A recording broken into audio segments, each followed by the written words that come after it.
Welcome to our Leadership Speaker Series. My name is Dr. Melissa Goodson. I am the director of the Sandbulte Center for Ethical Leadership. It's nice to have you here. I always love this event because we have a nice mix of students, faculty, community members, and supporters of the college. So our event is sponsored by the Stender School of Business and Technology. And the center was created through a gift from Minnesota Power to honor its then retiring chairman and CEO, Mr. Sandy Sandbulte. It is my honor to introduce you to our speaker for today. Tahirih Ziegler serves as Senior Vice President for the Field of Excellence and Interim Executive Director of the Duluth office of LISC. And for those of you who might not know, I had to write it down myself, Local Initiative Support Corporation. They do amazing work in this community. So we're excited to hear a little bit about the organization and your leadership path forward here. She has over 25 years of community development and nonprofit leadership experience. She has led a talented, diverse team in deploying over 150 million in grants, which is an amazing number, loans, and innovative programs to directly support Detroit's revitalization. Ziegler also holds a Master's of Public Administration from Western Michigan University and a Bachelor of Science in Construction Management from Michigan State University. She is a sought-out speaker as an expert on urban investments, African American wealth, racial equity, CDFIs, and public-private partnerships. I'd like to turn it over to Tahirih. Thank you for being here. Well, thank you, Melissa and Rick, for the invitation. I feel honored to talk to the community and also your students. I thought your questions were very interesting and could be provocative in terms of the questions around ethics and maybe my experience, but I'll just talk briefly about my career path and then get into a little bit about some of the values and leadership qualities, and then maybe some personal experiences throughout my professional career. So I have a very non-traditional pathway. I actually, as you heard, have a degree in construction management, and that particular degree, in my graduating class, there were only 2 women out of 200.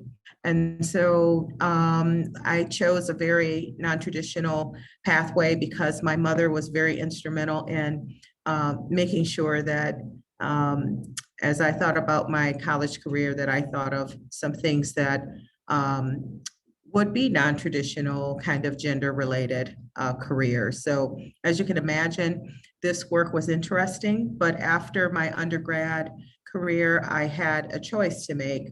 And I think it was my first kind of pivot into community development. I had a job offer from a developer that would be working on an educational facility, a university in terms of construction management, or I had the option to become a AmeriCorps member, which many of you may know what that is, but it's similar to Peace Corps, but it's more domestic in terms of serving your community. And I chose the AmeriCorps. It was probably half of the salary that I would receive, but something was drawing me and attracting me to being engaged in the community. And so what I ended up doing was working for a nonprofit as a construction manager and renovating a few duplexes in a neighborhood that had not been invested in for a long time in the Lansing, Michigan area.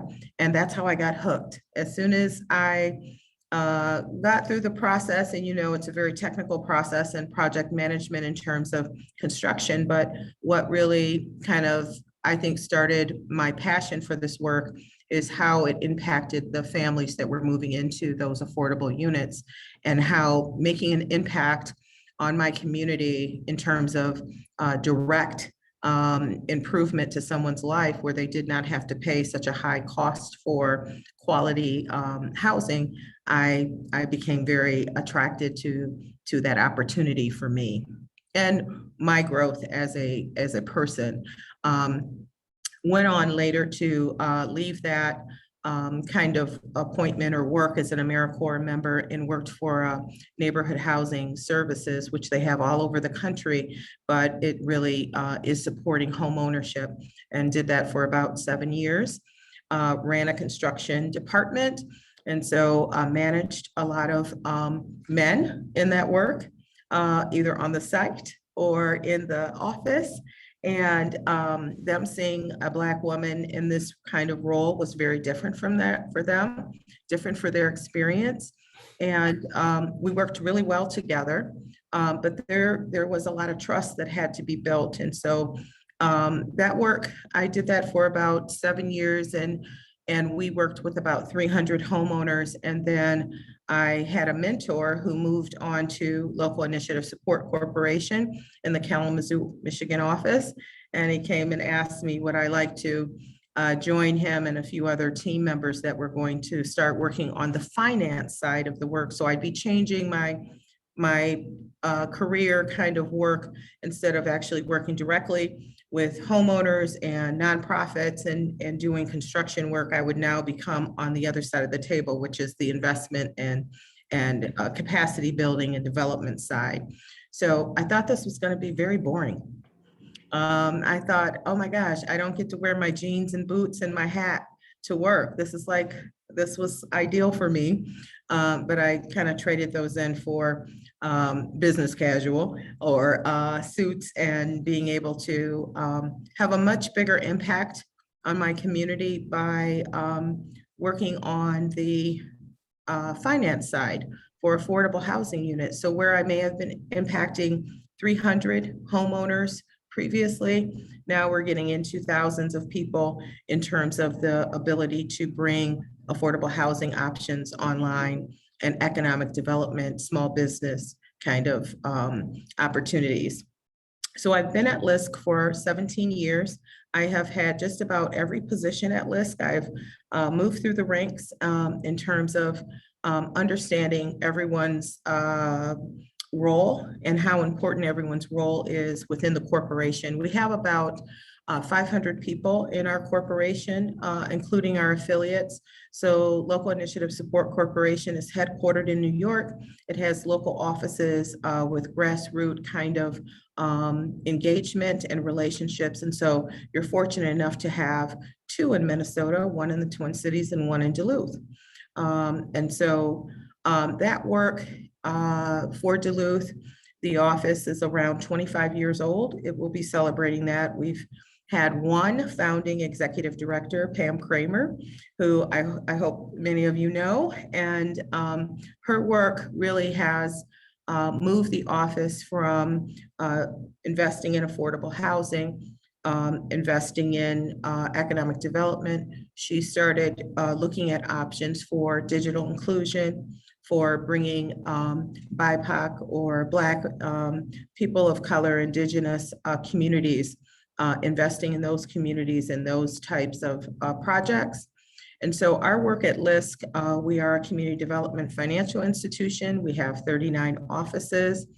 And so Duluth, in terms of the investment, has been over $100 million in terms of total investment. It's a smaller community, but it's a very important community to our LISC footprint because it's a special community in terms of there are still some inequitable kinds of issues around housing and around small business inclusion. And so we want to make sure that our resources are put to kind of some of those community issues that you're trying to resolve. So my work, and I'll just kind of put this to a ribbon on this, I have worked as the executive director, similar to Pam, for the Detroit office. I did that work for 12 years. And my work there included a housing fund of $65 million, to preserve housing as Detroit is revitalizing to help curb displacement and prevent it. Also have worked with homeowners with stabilizing their assets for over 600 African-American homeowners in that market to stabilize their wealth, and so that their heirs will have access to that particular asset. What we've seen over the past few, I would say the past 10 years, is a loss of that wealth for BIPOC and African-American in terms of home ownership. And so we've been trying to figure out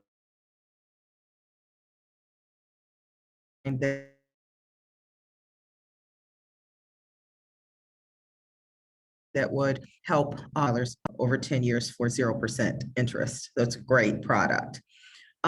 So LISC really tries to customize issues and programs that are for particular markets. And so we do have a housing trust fund in Duluth, and that's something we're working on. I can bring my expertise from Detroit to help Mayor Larson and others really try to expand the investment that the city has at $4 million, and we're trying to bring an additional matching component to that. So my work is around fundraising and also around stakeholder partnership with municipalities.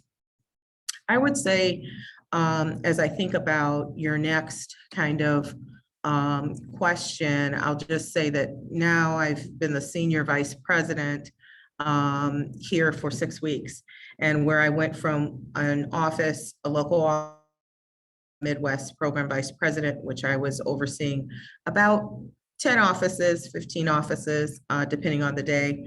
And now with this new role, it's a newly created role within LISC where I am managing 39 offices, all of the offices in the footprint, including the rural communities. So we are in 48 states. And so how do we align our urban and our rural communities in terms of investment? And because many are suffering from the same things that are happening in urban communities, in rural kind of cities and localities. So that's my newest role. Excited about it. And as I think about kind of the what attributes an organization kind of leads to success.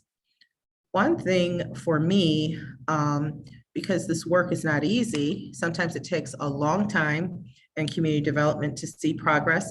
And I'll just give the example with the Housing Trust Fund in Duluth. That was a 6-year kind of discussion. I remember when Mayor Larson came to Detroit, I happened to meet her through Pam, just as kind of like, hi, nice to meet you. I was on the Detroit team to see us kind of reconnected in this way was a surprise, as you can imagine.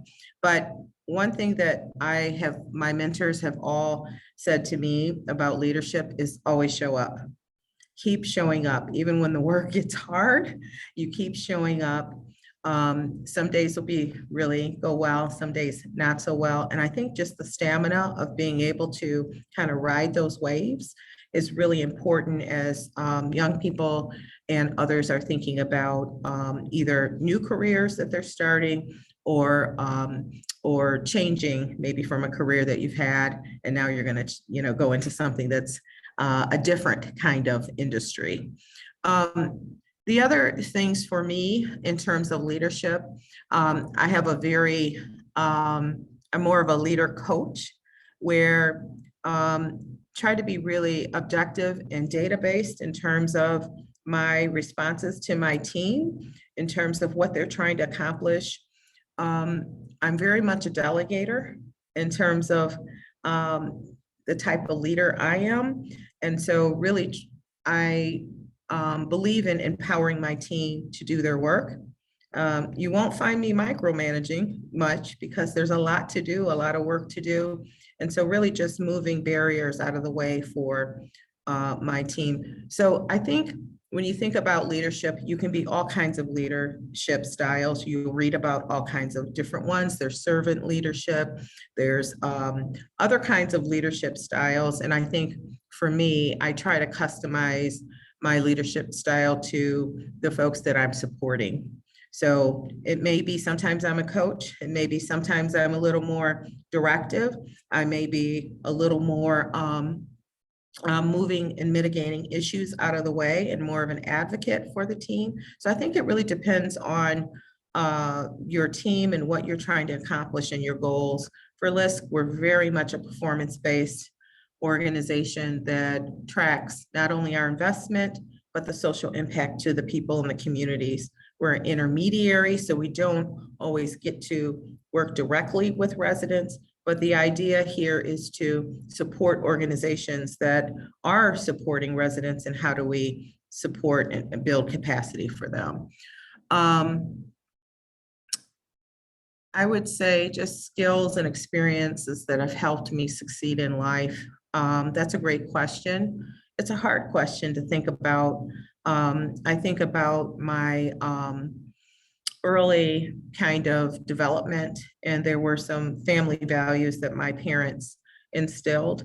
I think that are true very much today because of the environment that we're in and how we're evaluating our work around race and equity, around gender inclusion, and lots of other kinds of, I think,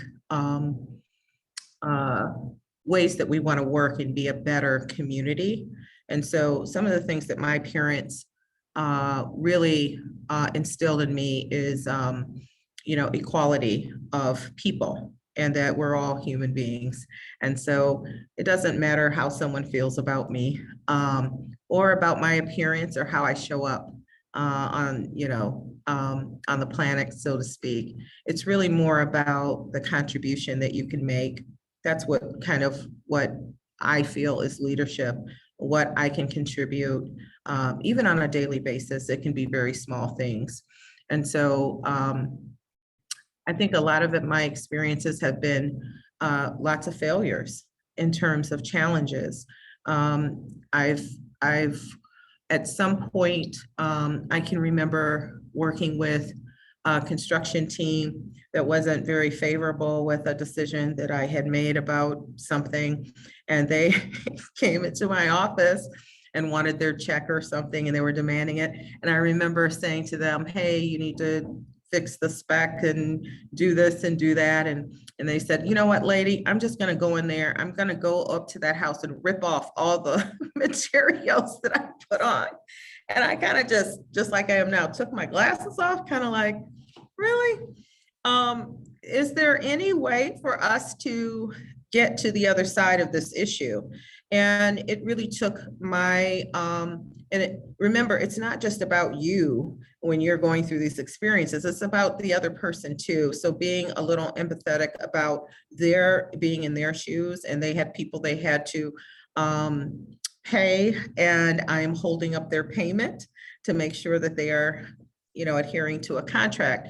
So what I ended up doing was making a concession for them and a compromise. And I think when you think about leadership, being able to negotiate, being able to compromise, being able to meet someone where they are, not always looking at your own position, but looking at that other person's position and their shoes of where they are, I think is where we're going to have more success in terms of the way that we think about your work, no matter if it's work in finance or work in the medical field or what have you. It's just really making sure that I knew that my customer is not just the homeowner, but my customer is also that contractor doing that work, and really understanding their issues and seeing if we can come to some kind of mitigation of a conflict.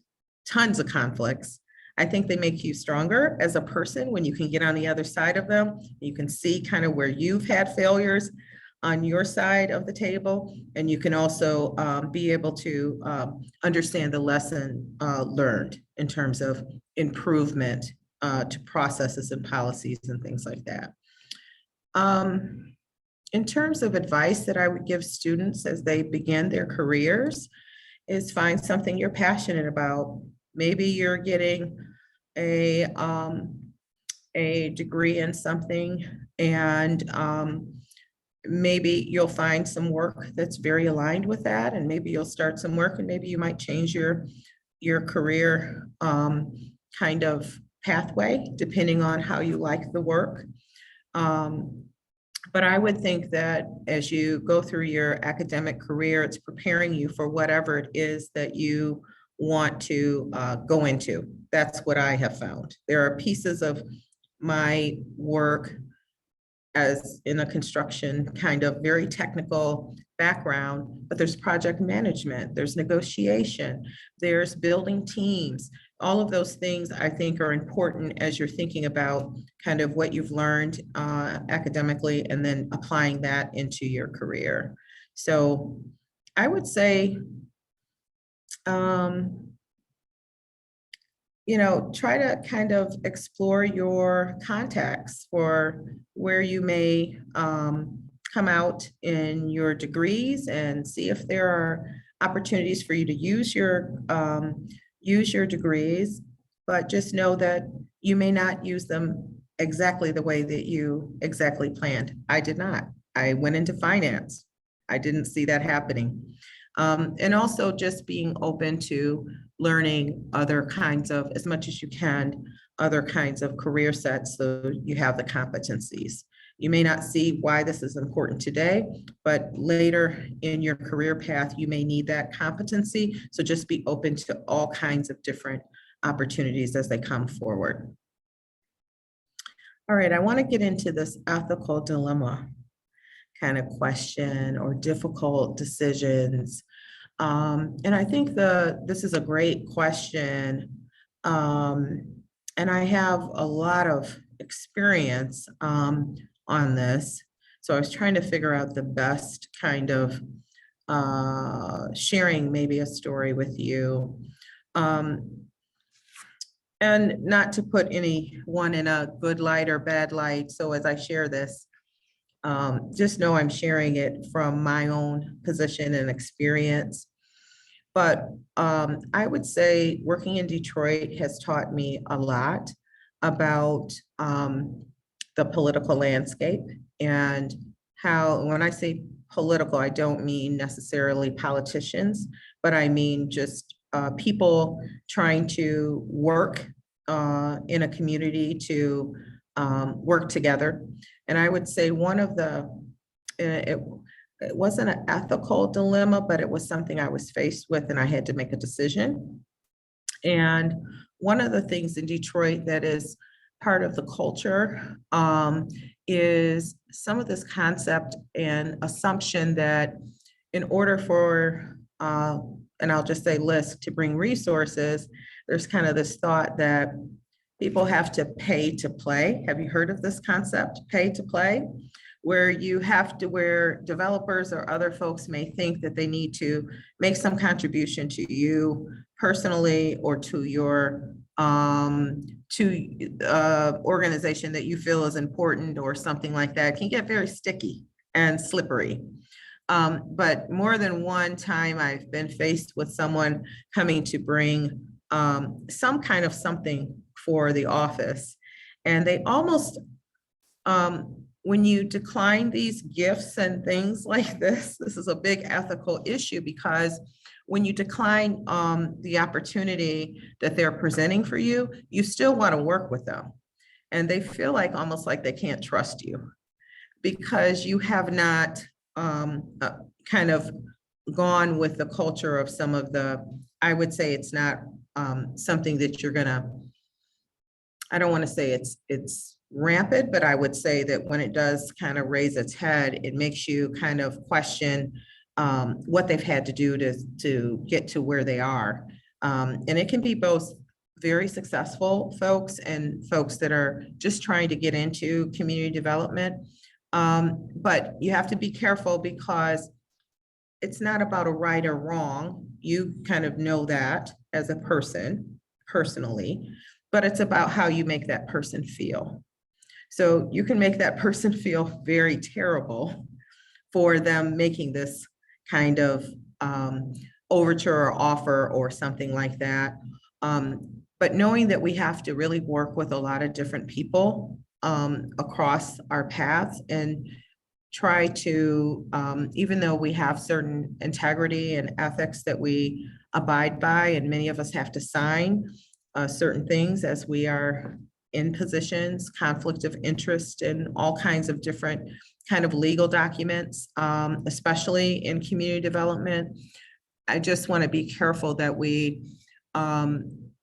I will just talk about me, that I don't make people feel bad, or that they are, because they really thought they're following something that they heard or they knew or they thought was the case. And so I'm just very careful about the way I make people feel as I decline things and I say, you don't have to do that here. And they're like, really? And I'm like, no, you don't have to take me out to dinner. You don't have to, you just have to apply for the resources.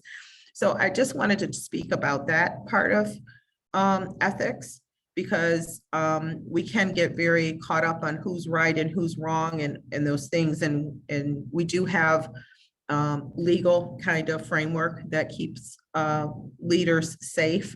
But I just want to make sure that as students are thinking about this, you just want to be careful in some of those situations where you're not making someone feel outed or bad for what they thought was supposed to happen.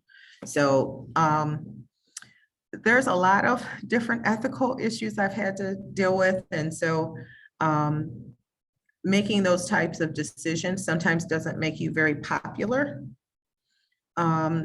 Sometimes, and I'll just give one example, another quick example is I had to step out and share some data for Detroit that some folks in some places didn't agree with, just in terms of housing units and the way that we saw that there was going to be some issues with data. And I've been attacked in the paper and other things about my position and why I thought affordable housing was important and the reasons why. And over time, I thought it was the right thing to do.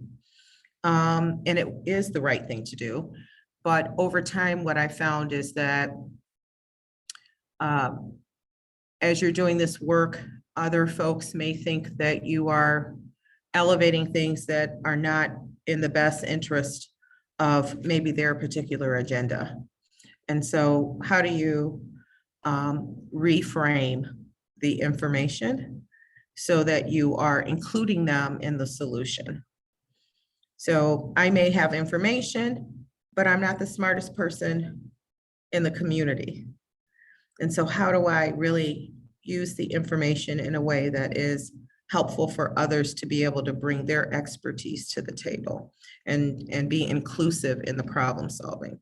So I would say there's lots of dilemmas that you may be faced with, ethical, work-related, or otherwise, and how do you really make sure that people can leave these spaces that maybe could have some conflict in a way that they feel respected and heard.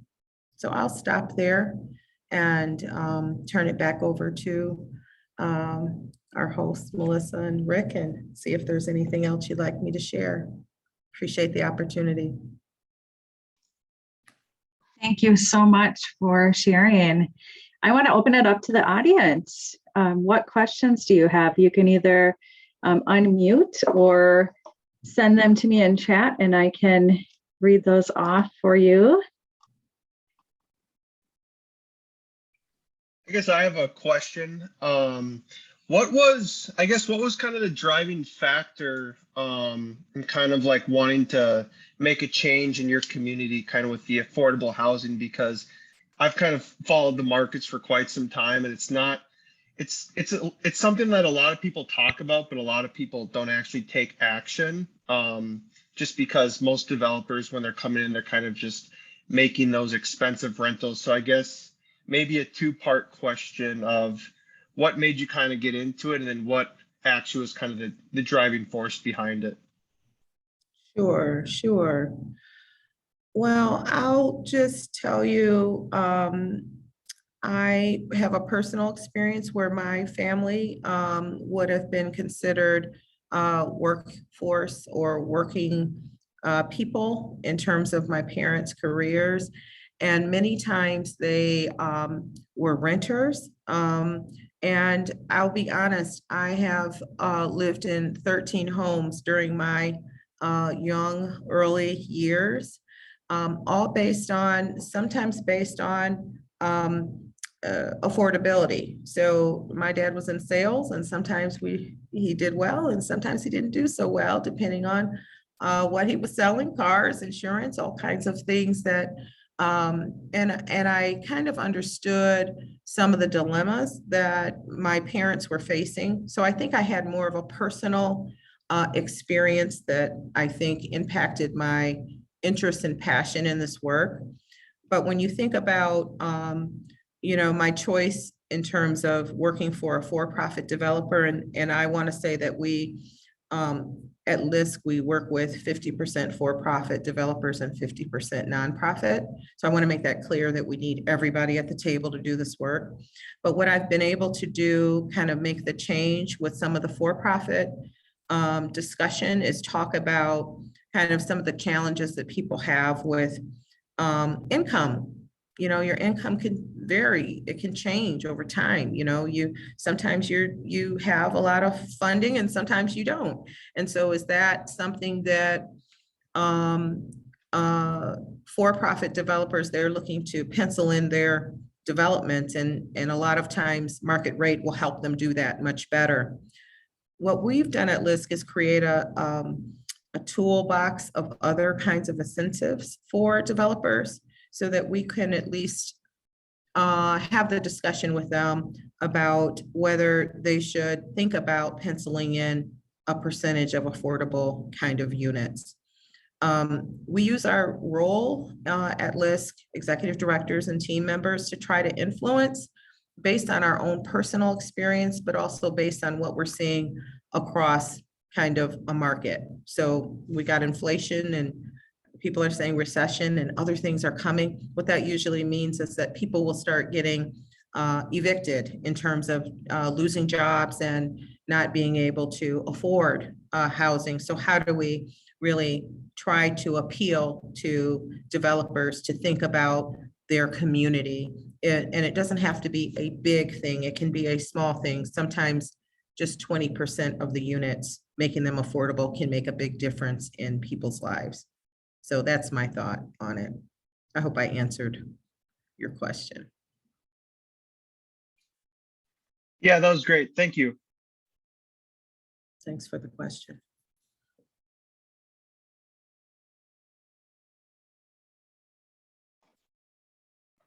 What other questions do we have?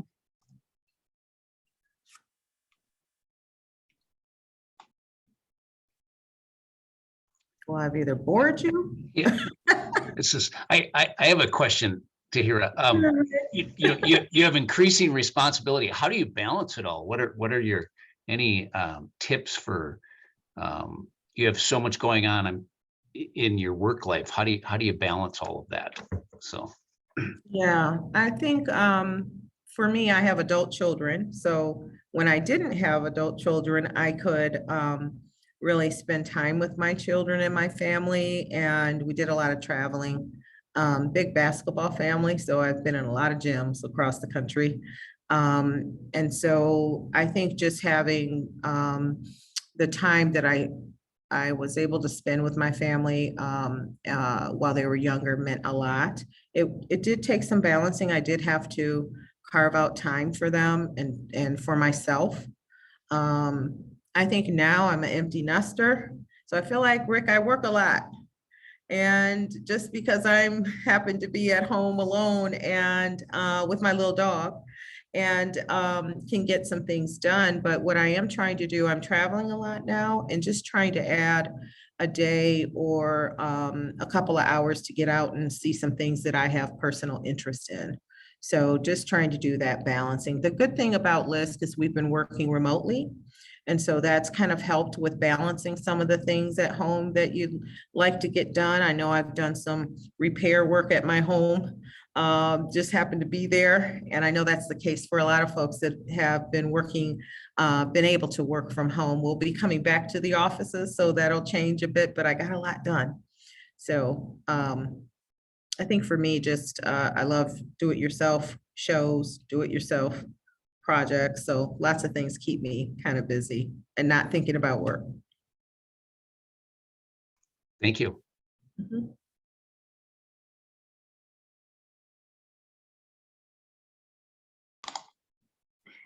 I have one question. So you have a very diverse background in terms of things that you've studied, right? Your degree is very different, right, than a lot of the things that are offered, especially at St. Scholastica. So I'm wondering what kind of backgrounds, what kind of degrees, what kind of study is showing up across what does that mix look like at LSC? I'm curious to hear. We specialize in the Center School in business and technology. So I'm curious to hear what you have to say about that. Yeah, absolutely. So business and technology. So we are starting to hire. I think what we've hired previously were folks that had finance background and underwriters and former bankers and some of those type of thinkers in terms of the work. I think now we're starting to think about social workers and folks that are serving the community. I think folks that even have philosophy backgrounds. And so I think we're looking at a diverse type of background, but we're looking for a certain type of person. And that's a person who is empathetic and has some cultural competency and can work in different communities. It's a person who can listen to those communities that they're working with. And sometimes we think we're serving people and that kind of thing, but it's more about really trying to create opportunities for communities to solve their own issues and being able to provide them with access. So people who are kind of open to communities already know what they want, what they need, neighborhoods. How do we kind of position them with creative, innovative kind of programs? So a lot of business owners, previous business owners are now working at LISC. And IT is something we're just in technology, we're just starting to tap into. And we have 9 platforms we all have to manage, which is a little overwhelming. But we have some people that are coming in with more of an IT and technology background. So I think science and business and technology and I think some of the social services, there's what you're going to see across kind of the whole 500 employees. Great, thank you. President McDonald has a great question here for you.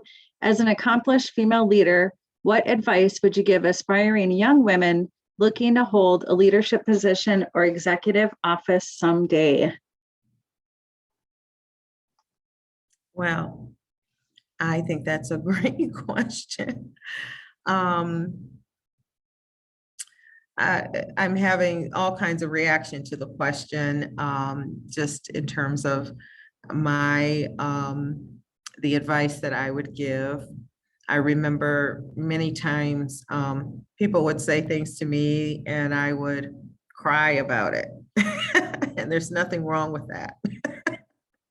But I think over time, I had a mentor, he'd always say, hey, you got to toughen up.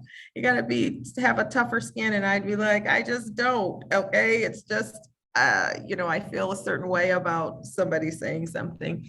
But over time, I think I understood what he was trying to say was just don't get too caught up in what people think about what you're trying to do and be very confident. And even if you don't feel confident inside, he also would tell me, fake it till you make it. Have you heard that one? So just exude your confidence and eventually you will start to feel it over time. I think that's important just for young women.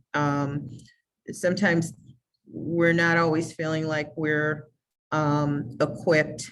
What I mean is in certain kinds of industries. when you're first coming in. So learn as much as you can and find people that will help you. So you can have your own kitchen cabinet of people to kind of support you. Someone who can help you with strategy, somebody who can help you with kind of executive kind of coaching, and all these things. You can find this right with people that you know, your family, friends, and some of your people that you interact with academically and otherwise. So you don't do it alone. I don't do this alone. This is not me. There's a lot of people behind me that have pushed me and supported me, and I am forever thankful to those folks. And I feel obligated to them to show up and represent them well.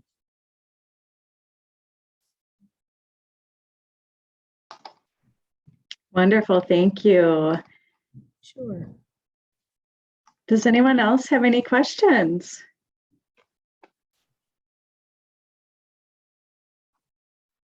President McDonald said, thank you, great advice.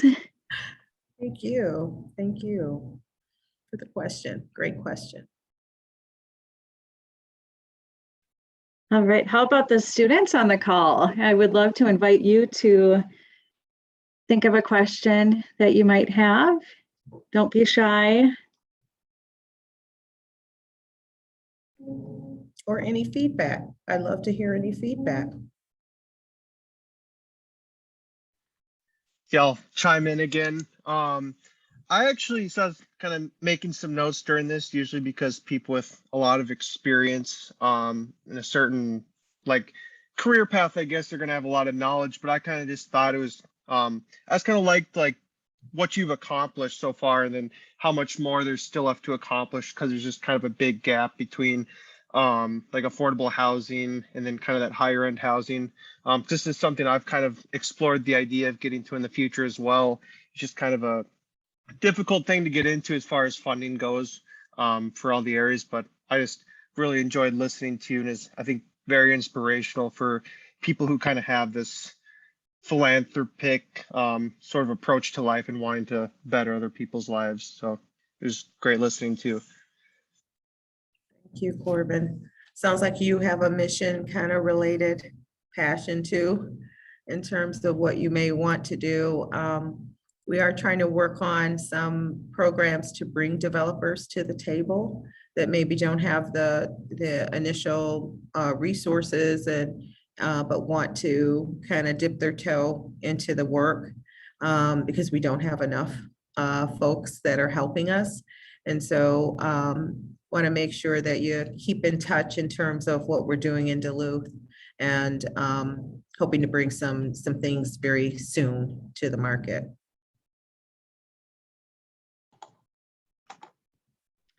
I do have one question in the chat from Wyatt. Thanks for the question, Wyatt. As a leader in the construction management part of your life, what were some bumps or problems you went through?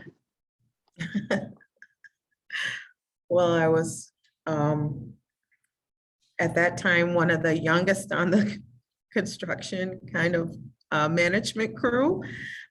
So I was in a position where I was reading the blueprints and kind of challenging what I was seeing in terms of sometimes if things weren't exactly according to spec, the specifications. And so lots of debates about that.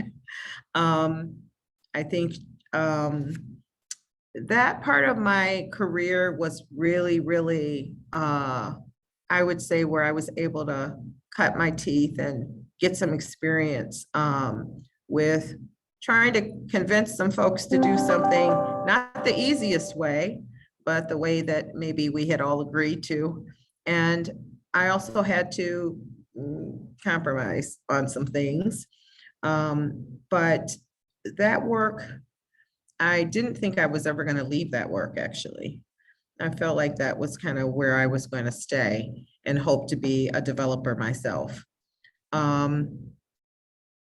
So I look back on that kind of work and learned a lot from the trades, learned a lot from, also impacted some things, like some simple things where outlets should go. Sometimes the code isn't always aligned to real life. And so sometimes I think having more people, diverse people, women in those kinds of roles kind of impact the product, the overall product that you deliver to the market. So I would say it was a great experience. It prepared me for a lot of this work that we were doing at LISC, working with a lot of men in finance. That has since transitioned, and more women are attracted to this work and are doing more in the space. But it did help me, I think, in terms of formulating the way that I'm able to come to the table and bring value to the table and to the discussion.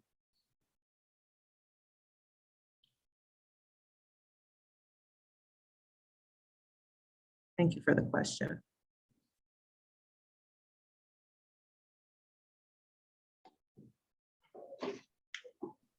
Any other questions? Final call for questions.